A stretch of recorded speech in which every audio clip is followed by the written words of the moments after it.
Okay. Yeah, it's a similar practicing running in the pack and with the pack of guys that I'll be competing with at the Olympic trials, and so it's just becoming familiar in that atmosphere of running in that pack, and like Becky said, trying to stay relaxed, and then out of stuff like this, I always get just having fun. I think that at the end of the day, that's why I run, because it's so fun, and the people that you meet and these guys and the ladies. It was a fun weekend. I would really welcome more races like this that are just like low-key, less pressure, like a kind of community focus among the runners before and after and during even. Right. Because, there are so many opportunities to be competitive and cutthroat and everything that I think having things like this is really important to kind of strengthen the elite distance running community. Okay, so since you just said that, do you see this as making it more, or doing races like this more often? I mean, not like 5 or 6 times a year, but like another time a year, say, I kind of need to back off maybe the competition just a little bit and do something where it's an intermediary between an actual race and a workout. You see yourself doing that? Definitely. Have you been something like this before? I'm sure you have. I have, yeah, but less so when it's like a group decision to do it. It's more of an individual effort. I feel like in every race there are always people that are a little bit underprepared or treating it more as a training run, but in this race, people ran hard, but it was kind of agreed upon that it was going to be collaborative and fun at the same time. It's just impressive that in this setting they assembled such a quality field. Is my feeling. Like they really got together.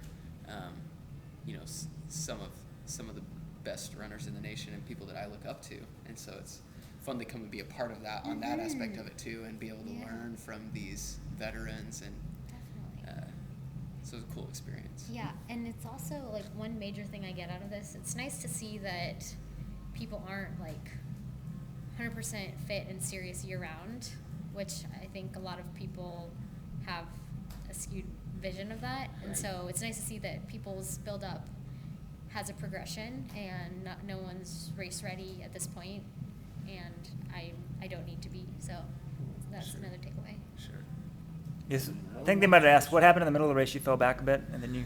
Yeah, that was very Well, go, Jared's having trouble. Very Next thing you know, you're in front, like sprinting. It was just one of those where Sam was up in front and taking the pace, and it seemed like every time we hit one of those big climbs, he would just hunker down and cruise up it. And so after one of those climbs, we hit a little downhill and kind of reset, and then I could see there was another one coming, and Sam getting ready to take off, and I said, I thought, I bet they'll come back. And so I just let him go up the hill, and then we turned the corner and came down the hill and came back into it. But, I think there were a couple things going on. There was the recognizing this surging pattern and just trying to learn to stay relaxed in that situation.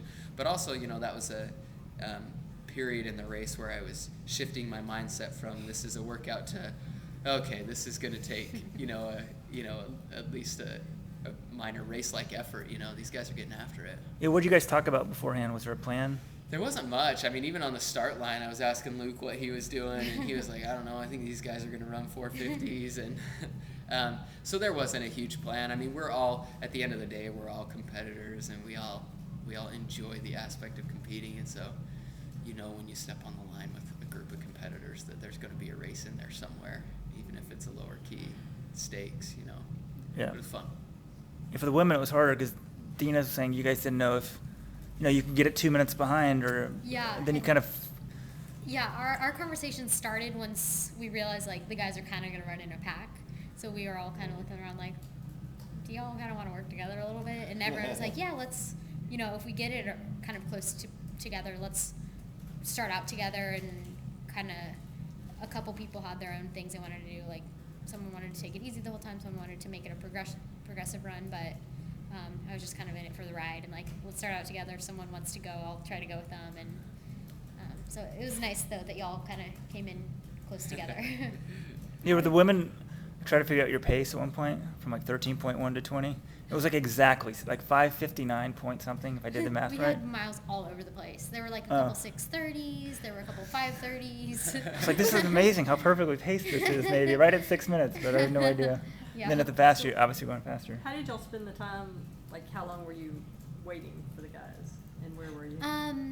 We were like right around the exchange zone, and there was a little trailer that we were all just kind of hanging out in, and we went off in little flocks to warm up. And actually, my boyfriend and family were already staked out there to watch us, so I got to hang out with them a little bit, and it was very relaxed. And we weren't really sure what the handoff situation was going to be. Like, we're not really carrying batons, but are we like high-fiving? Are we just going to go? Knuckles, And fists. at one point we thought we were just going to see them and then just take off, but then we were like, that's maybe a little sketchy. So what did y'all end up doing? I think just like high-five, yeah. That's what we did. Yeah, you need like a decadent sash or something. Yeah. I see why they do those things. So you need to. Yeah, we Yes. should bring that here. Sam and I were coming into the finish trying to decide, like, there was this game of, are we, like, totally racing or, like, kind of racing or whatever, and then we come into the finish, and we hit the 13.1, and I was, like, looking around for, and then I see you guys up the hill, and I was like, oh, I guess the We race gotta isn't get up over. there, yeah. Push a little more. Yeah, the women ran less. I noticed that on the TV. Like, you guys hit the 13.1, and I'm like, We were looking We're for still the going. relay. Either the- Hey, they're Creeping gonna up the hill. DQ them all. They got out of the international passing lane. Now Right. what? Just like the men's sprint relay. You know? So what happens between now and the trials? Hunker down, get back to Provo. I think we're gonna move up into Park City for a few weeks to be at higher altitude. I've never braved it training wise in the snow, so we'll see about that. We may end up back in Provo, but yeah, I'm just gonna go back to Utah. who are you training with? So Coach Eystone at BYU is still coaching me, and I got some guys on the team that I run with a little bit, and then Rex Shields has also qualified for the Olympic trials. BYU grad out there finishing up his MPA.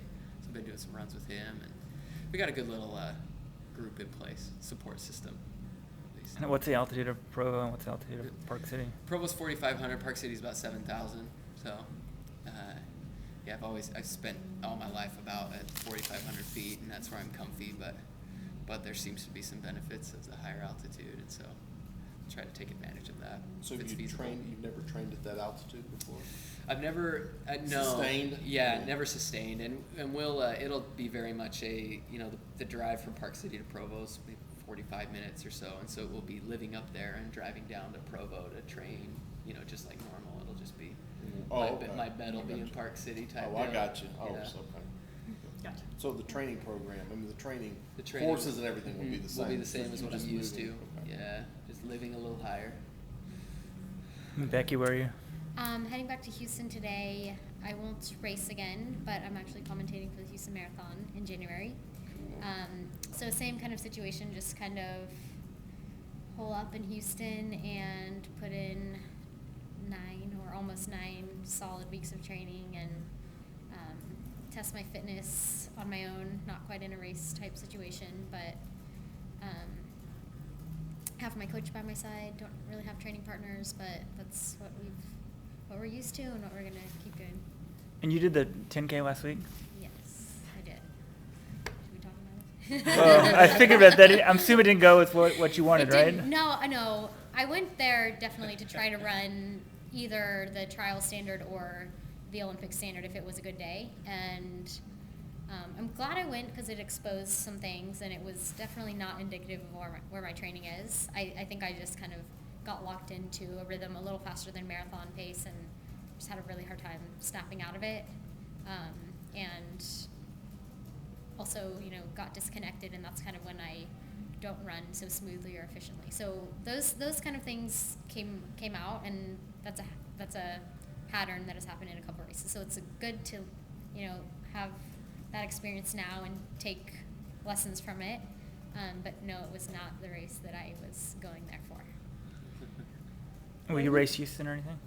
I don't think so. The tentative plan is just to Hunker down. get under, Makes get it more under that exciting load of anyway, mileage, right? right? Yeah. That's true. Mystery.